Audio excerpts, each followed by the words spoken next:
Assalamualaikum warahmatullahi wabarakatuh. Selamat siang, salam sejahtera bagi kita semua. Perkenalkan, saya Adi Prasetyawan, SOS MA, salah satu dosen program studi S1 Ilmu Perpustakaan Departemen Sastra Indonesia Universitas Negeri Malang dengan NIDN 0005018706.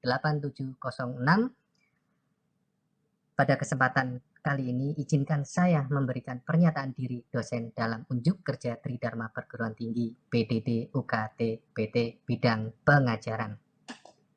Adapun tujuan memberikan pernyataan diri dosen dalam unjuk kerja Tridharma Perguruan Tinggi adalah sebagai syarat mengikuti sertifikasi dosen tahun 2022. Selanjutnya, susunan pemaparan. Yang pertama, identitas mata kuliah. Kedua, kemampuan yang diharapkan atau CPMK. Ketiga, materi pembelajaran. Keempat, sistem pembelajaran atau moda perkuliahan. Kelima, metode pembelajaran. Keenam, interaksi antara dosen yang bersangkutan dan mahasiswa. Ketujuh, sistem penilaian mata kuliah. Identitas mata kuliah yang saya paparkan pada kesempatan kali ini yaitu mata kuliah Sosiologi Perpustakaan dengan kode mata kuliah PUS 6119 yang disajikan pada semester 1 atau GASAL dengan SKS atau JS bernilai 3. Kemudian deskripsi mata kuliah Sosiologi Perpustakaan berisi kajian tentang konsep dasar dan ruang lingkup perpustakaan, kontribusi ilmu-ilmu lain dalam kajian sosial dalam perpustakaan. Ruang lingkup sosiologi dalam perpustakaan meliputi masyarakat dan perpustakaan, masyarakat dan budaya baca tulis. Kemudian perubahan sosial terhadap perkembangan perpustakaan serta perilaku pemustaka dalam masyarakat informasi. Kemampuan yang diharapkan dalam mata kuliah sosiologi perpustakaan ini ataupun capaian pembelajaran mata kuliah CPMK mata kuliah ini yang pertama menguasai dan memahami konsep dasar perpustakaan dan ruang lingkup sosial perpustakaan. Kedua, mengidentifikasi dan menguasai tentang perubahan sosial terhadap perkembangan perpustakaan. Ketiga, menganalisis dan memahami berbagai permasalahan dalam perilaku pemustaka dalam masyarakat informasi. Materi pembelajaran mata kuliah sosiologi perpustakaan ini, pertemuan pertama, dengan pemberian materi pengantar perkuliahan dan bahasan konsep sosiologi perpustakaan. Pertemuan kedua, pemberian materi pengertian perpustakaan dan sosiologi perpustakaan. Ketiga, pemberian materi terkait masyarakat sosial dan perpustakaan. Pertemuan 4 dan 5, pemberian materi terkait ruang lingkup sosiologi perpustakaan lebih pada bauran masyarakat. Pertemuan ke-6, 7, pemberian materi peran perpustakaan dalam komunitas masyarakat. Di pertemuan ke-8, saya memberikan evaluasi pembelajaran atau ujian tengah semester, di mana mengulas pada pertemuan 1 hingga pertemuan ke-7. Lanjut pada pertemuan ke-9, pemberian materi pengaruh pergeseran masyarakat terhadap perkembangan perpustakaan. Pertemuan 10 dan 11, pemberian materi perkembangan perpustakaan dalam kehidupan masyarakat. Pertemuan ke-12 dan 13, pemberian materi perilaku pemustaka dan masyarakat informasi. Pertemuan 14 dan 15 terkait pemberian materi kebutuhan informasi dan minat baca masyarakat. Di pertemuan ke-16, saya berikan evaluasi pembelajaran terkait ujian akhir semester, mengulas dari pertemuan pertama hingga pertemuan ke-15. Pada sistem dan metode pembelajaran yang saya terapkan yaitu hybrid dengan pendekatan student centered learning, di mana sistem yang saya terapkan ada dua, yaitu daring maupun luring. Di dalam daring, metode pembelajaran yang saya pergunakan yaitu problem solving, kemudian ceramah singkat beserta tanya jawab, kemudian pemberian penugasan. Di dalam sistem luring, metode pembelajaran yang saya terapkan dengan menggunakan case study, kemudian ceramah singkat dan tanya jawab, kemudian penugasan. Di dalam sistem pengelolaan pembelajaran, saya memakai aplikasi SiPejar, di mana aplikasi ini digunakan untuk implementasi MOOC dan bisa diakses melalui sipejar.um.ac.id dan mahasiswa bisa menggunakan login dengan menggunakan email UM. SiPejar ini terintegrasi terhadap penilaian dan presensi.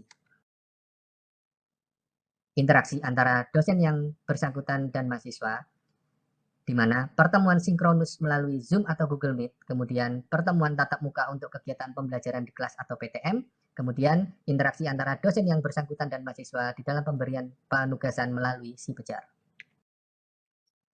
dalam mata kuliah sosiologi perpustakaan ini sistem penilaian mata kuliah, adapun indikator penilaiannya diantaranya tugas, UTS, UAS, serta keaktifan, di mana bobot masing-masing indikator yaitu tugas 55%, UTS 15%, UAS 20%, keaktifan 10%, sehingga total secara keseluruhan 100%. Demikian pemaparan di awal oleh saya, kemudian saya akan lanjutkan dengan memperlihatkan pembelajaran melalui dalam jaringan dengan menggunakan aplikasi Zoom. Jadi terkait dengan mata kuliah sosiologi perpustakaan, ini mungkin kita masuk ke pertemuan ke-6 terkait dengan perpustakaan komunitas ya.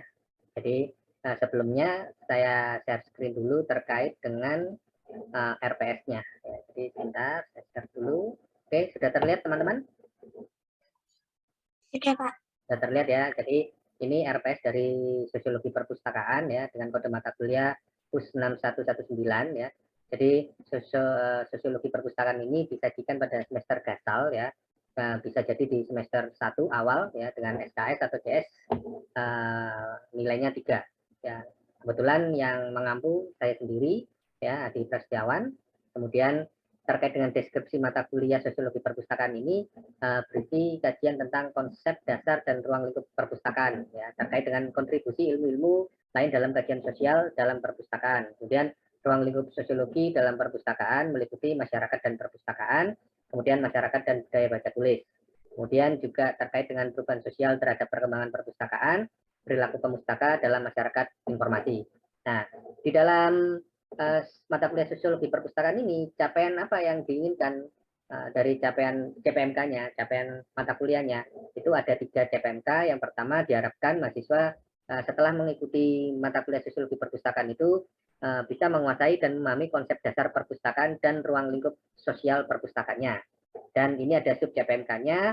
Sub CPMK-nya ada 3 di sini dijelaskan bahwasanya terkait dengan mampu menjelaskan pengertian perpustakaan dan sosiologi perpustakaan. Kemudian yang kedua, mahasiswa mampu menganalisis ya terkait bagaimana sih memahami, menjelaskan sumbangan atau kontribusi ilmu-ilmu lain dalam sosiologi perpustakaan. Yang ketiga, mahasiswa memahami dan menguasai ruang lingkup sosiologi perpustakaan yang meliputi masyarakat ya, yang di perpustakaan maupun masyarakat dan budaya baca tulis. Kemudian CPMK yang kedua, mahasiswa itu diharapkan mampu mengidentifikasi dan menguasai tentang perubahan sosial terhadap perkembangan perpustakaan. Di sini sub CPMK-nya diharapkan mahasiswa menguasai pemahaman dan menjelaskan pandangan masyarakat terhadap perpustakaan serta menganalisis kajian perubahan sosial. Kemudian sub CPMK selanjutnya, mahasiswa mampu memahami dan menguasai serta menelaah peran perpustakaan dalam komunitas masyarakat dan pergeseran masyarakat terhadap perkembangan perpustakaan. Yang ketiga, CPMK, mahasiswa diharapkan mampu menganalisis dan memahami berbagai permasalahan dalam perilaku pemustaka. Perilaku pemustaka dalam masyarakat informasi. Di sini sub CPMK-nya mahasiswa itu mampu menjelaskan masyarakat informasi ya terkait dengan masyarakat informasi serta menganalisis tipologi perilaku pemustaka dalam masyarakat informasi. Juga mampu menganalisis terkait dengan pengaruh teknologi informasi terhadap perilaku pemustaka dan gerakan literasi informasi. Untuk pertemuan ini kita akan membahas terkait dengan perpustakaan komunitas. Ini mungkin masuk pada CPMK yang kedua terkait dengan mengidentifikasi dan menguasai tentang perubahan sosial terhadap perkembangan perpustakaan. Dan di sini ada sub CPMK-nya terkait dengan perpustakaan komunitas, peran perpustakaan dalam komunitas masyarakat, serta pergeseran masyarakat terhadap perkembangan perpustakaan itu sendiri. Nah, jadi RPS-nya seperti itu. Jadi ini sumber referensinya, ya. Sumber referensinya kita. Oke, ini sumber referensinya bisa terlihat. Lanjut di ini kegiatan belajar mengajar. Ini nanti kita pada pertemuan yang membahas terkait dengan perpustakaan komunitas. Ya, di sini di pertemuan ke-6. Di pertemuan ke-6 ini terlihat ya teman-teman? Ya. Ya, dengar teman-teman? Terlihat? Terlihat, Pak. Oke, terlihat. Di pertemuan ke-6 ini di sini untuk pembelajarannya saya menggunakan metode ceramah, kemudian diskusi. Diskusinya terkait dengan bagaimana metode pembelajarannya problem solving ya. Jadi kita berdiskusi terkait dengan permasalahan pemecahan masalahnya, baik itu secara lisan maupun tertulis ya. Oke, jadi di sini di pertemuan ke-6.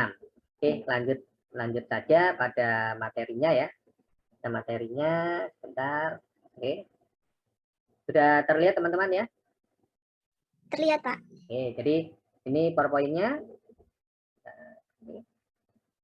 Terkait dengan perpustakaan berbasis komunitas masyarakat, ya bahwasanya kita bisa melihat ya bahwasanya perpustakaan itu fungsinya menyebarkan informasi, ya kan. Pada umumnya kan sebenarnya perpustakaan itu tugasnya mengumpulkan, mengolah, dan menyajikan, ya kan. Pada intinya seperti itu. Kenapa sampai ada perpustakaan komunitas gitu ya. Jadi itu kan pasti ada tanda tanyanya ya. Jadi ketika kita melihat ya bahwasanya ada perpustakaan komunitas, atau kita sering lihat taman bacaan ya, taman bacaan, bahwasanya kenapa sih kok ada taman bacaan? Di sini kan pasti kalau kita sebagai mahasiswa ilmu perpustakaan ya, memang mengambil mata kuliah jurusan ilmu perpustakaan pasti bertanya-tanya, gimana peran perpustakaan itu sebenarnya? Nah, kan pasti bertanya-tanya. Nah, ini kita ulas bersama-sama terkait bagaimana sih perpustakaan komunitas itu kok bisa sampai muncul di kehidupan sosial masyarakat. Oke, jadi ini lanjut. Nah, sebelumnya sudah saya singgung ya. Jadi sebenarnya tujuan perpustakaan itu meningkatkan minat baca masyarakat, ya, di mana sebagai salah satu sarana pendidikan, ya, dan sebagai agen kultural sebagai perekat masyarakat. Jadi tujuan perpustakaan itu selain sebagai sarana pendidikan, ya, untuk meningkatkan minat baca, juga sebagai agen kultural sebagai perekat masyarakat. Maksudnya gimana Pak? Kalau dikatakan sebagai agen kultural, nah, perpustakaan itu merupakan tempat publik, ya kan, tempat publik di mana bertemunya satu orang dengan yang lainnya, ya kan. Jadi di situ kita bisa saling kenal, ya, dari berbagai macam profesi, ya, dari segi usia, ya kan, ataupun dari segi pendidikan, kita berkumpul dalam tempat yang sama, ya, yang dinamakan perpustakaan itu. Ya, selain untuk sarana pendidikan. Nah, di sini ada pengertian komunitas sendiri menurut Wenger itu mengacu pada sekumpulan orang yang saling berbagi perhatian, ya, kemudian masalah atau kegemaran terhadap suatu topik dan memperdalam pengetahuan serta keahlian mereka dengan saling berinteraksi secara terus-menerus. Ya, itu. Kemudian lanjut, menurut Crow dan Alan, komunitas itu dapat terbagi menjadi 3 komponen. Ya, kita bisa melihatnya berdasarkan lokasi dan tempat, kemudian berdasarkan minat, kemudian berdasarkan komuni.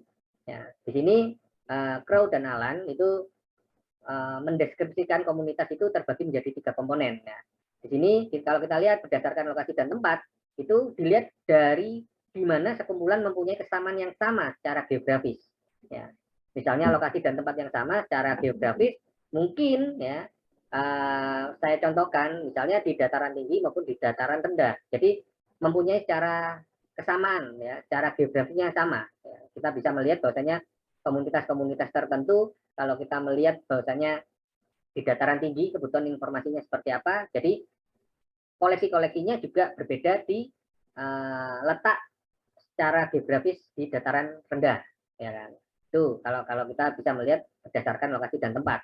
Kalaupun berdasarkan minat itu karena ketertarikan yang sama, ya kan. Karena ketertarikan yang sama akhirnya menjadi suatu komunitas. Ya. Itu kalau secara gambaran secara umum ya, itu berdasarkan minat. Kemudian berdasarkan komuni itu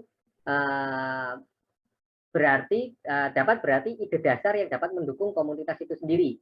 Ya, berdasarkan kumpulan, ya, komuni itu kan suatu kumpulan, bagaimana seseorang itu berkumpul kemudian mempunyai ide dasar untuk menciptakan suatu gagasan, ya, di dalam apa ya, di dalam perkumpulannya dia itu sendiri.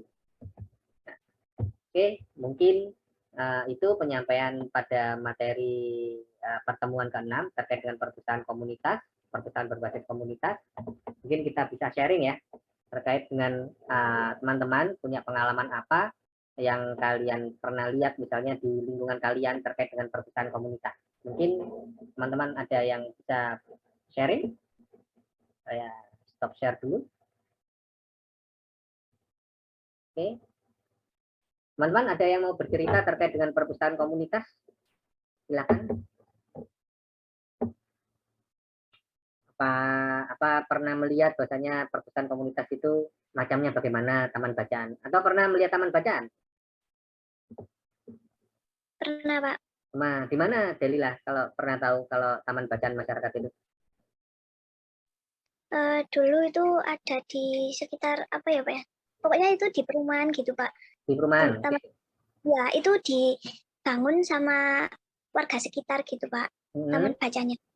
Yang nanti itu pengunjungnya itu dari warga kompleks itu sendiri. Terus ada juga beberapa pengunjungnya itu dari luar seperti itu. Tapi lebih banyak koleksinya apa?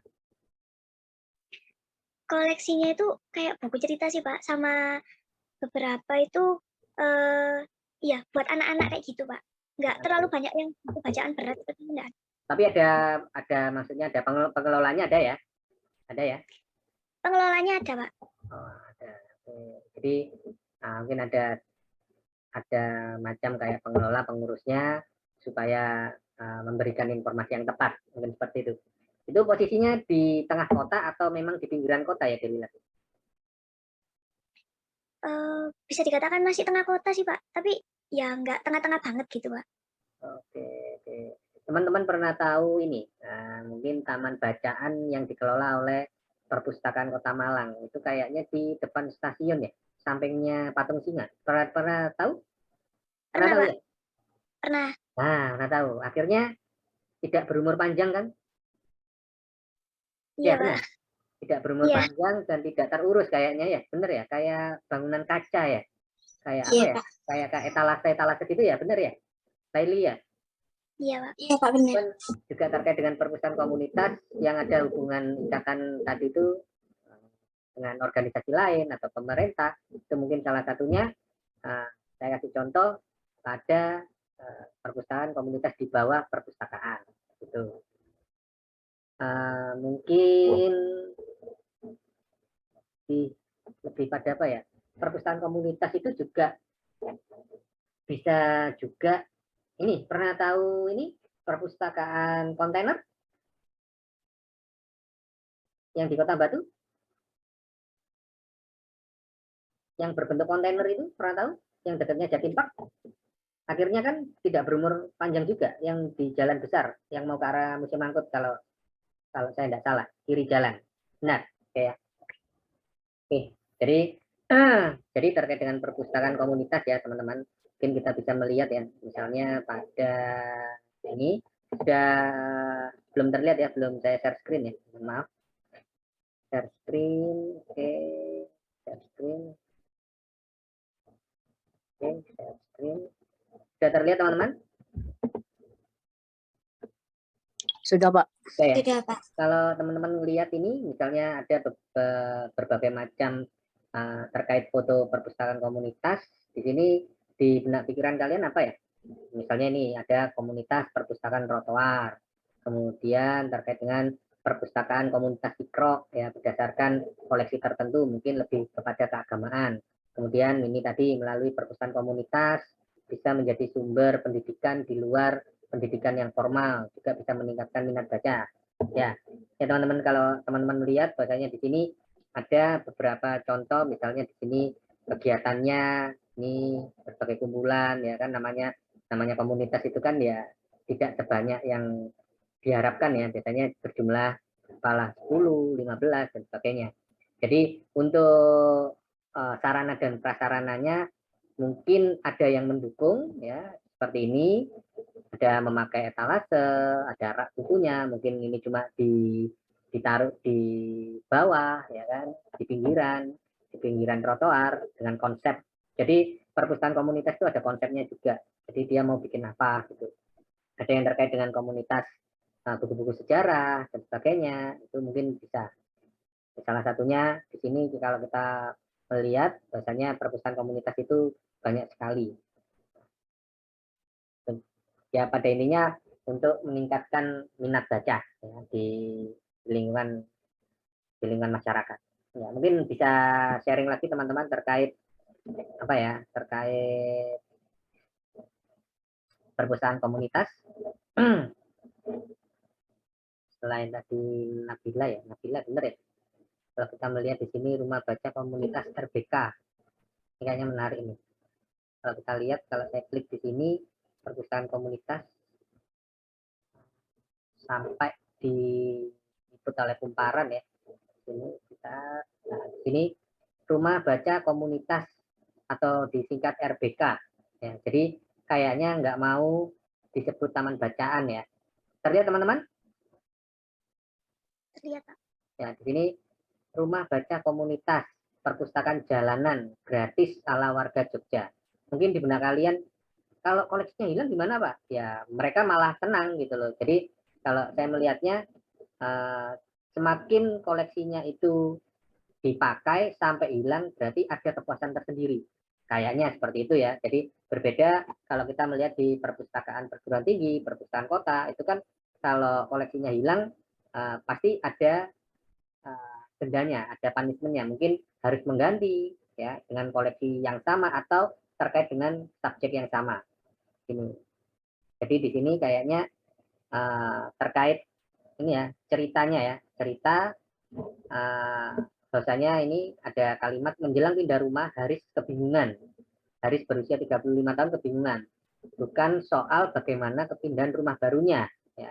Malah dia kewalahan pada satu jenis barang yang dimilikinya yaitu buku. Bukunya ribuan. Nah, ini mungkin dari perorangan ya, dia memunculkan komunitas tersendiri ya, di lingkungan yang baru. Nah, ini pengalamannya kalau kita baca ya, di sini suka baca dan beli aja sejak kuliah. Lama-lama nggak terasa jadi banyak. Nah, jadi komunitas itu tadi ya berdasarkan apa ya, berdasarkan inisiatif sendiri. Ya, dia memunculkan karena ingin berbagi dengan orang lain. Ya, jadi informasinya itu tidak apa ya, tidak diambil sendiri, tapi ingin dibagikan sama orang lain. Jadi ada statement di sini yang sangat menarik ya. Mau dibuang kok sayang, tapi mau dibawa kok ya butuh tempat dan ngurusnya. Nah, berarti ini dia sudah bahwasanya informasi yang dia kumpulkan selama ini untuk dirinya sendiri itu kayaknya sudah waktunya untuk berbagi. Mungkin seperti itu. Dia merelakan buku itu, namun lantaran masih punya manfaat, dia tak meninggalkannya begitu saja. Haris memutuskan menyumbangkan buku-buku. Nah, di sini akhirnya awalnya di apa ya? Kayaknya di di di trotoar kayaknya tadi ya. Gitu. Akhirnya dia membuka rumah baca. Ya memang ya banyak koleksinya kalau dilihat seperti ini. Jadi contoh di sini. Adapun juga misalnya ini sebentar. Back ini gimana? Oke, jadi ada macamnya juga perpustakaan komunitas motor pustaka. Mungkin kalian pernah melihat ini orangnya ini motor pustaka. Nah ini salah satu ya salah satu model ya model ini motor pustaka. Terlihat teman-teman? Ini saya lupa namanya. Namanya Sugeng. Nah, Sugeng Haryono ini penggiat ya terkait dengan literasi. Dia salah satunya kalau nggak salah latar belakangnya kayaknya bukan menyinggung ya, tukang tambal ban karena dia suka buku ya, terkait dengan literasi. Nah, di sini dia memakai motor, kemudian motornya dinamakan motor pustaka. Ini Sugeng Haryono mendapatkan penghargaan dari Presiden, kalau nggak salah, Presiden Joko Widodo. Ya, pernah tahu ya teman-teman? Pernah tahu? Pak? Ya, pernah tahu kan ya? Hanya saya kasih contoh. Di sini juga, ya ini kaitannya bagaimana komunitas-komunitas itu muncul gitu loh. Nah, jadi kalau kita lihat motor pustaka, yang mana ya yang ada dapat penghargaannya. Ini kayaknya motor pustaka dapat penghargaan. Motor pustaka. Tadi rumah baca komunitas yang ada di Jogja. Nah ini, jadi dia dapat penghargaan namanya Nugra Jasa Dharma Pustaloka. Ini mungkin penghargaan yang diberikan oleh negara kayaknya namanya. Penghargaan Nugra Jasa Dharma Pustaloka. Nah ini salah satunya yang mendapatkan penghargaan. Ini, jadi dia lebih konsentrasinya terkait dengan perpustakaan komunitas, dia lebih pada minat membaca buku, ya, minat baca. Jadi dia keresahannya sampai saat ini belum mengalami banyak kemajuan, ya, terkait apa, bahkan dengan dibantu teknologi internet masih belum mempengaruhi kenaikan angka membaca. Yang memang budayanya secara umum budayanya Indonesia sendiri itu tidak suka pada hal yang detail, ya, bagian prosentase menurut saya. Jadi lebih pada ringkasannya, atau orang bilang secara instan, apa sih informasi yang lagi tren sekarang. Nah, ini fotonya. Jadi dia memakai motor, kemudian ada kayak apa ya namanya nih, kayak tas, ya, tas yang ada tas ransel, ya, tas ransel motor, kemudian dinamakan perpustakaan keliling. Dan dia sasarannya kepada warga yang di dekat lingkungannya. Ini kayaknya dimanfaatkan oleh warga sekitar, ibu-ibu beserta anaknya. Ya kan, kalau kita melihatnya seperti itu. Jadi ini ada cerita, dia berada di Lampung Selatan, di Balai Desa Lebung Nala. Setiap harinya menempuh jarak 8-10 km. Ya, mungkin 8-10 km ini mungkin ada pemukiman, ya, atau desa atau dusun. Kalau kita lihat di sini dengan menggunakan sepeda motornya. Dia membawa 1000 eksemplar buku bacaan secara gratis. Jadi di atas motornya itu ada sejumlah 1000 eksemplar buku. Ini nih. Ini fotonya. Oh, bersama Najwa Shihab. Ya benar ya nih. Ini fotonya Najwa Shihab, ya. Ya teman-teman. Iya Pak, benar.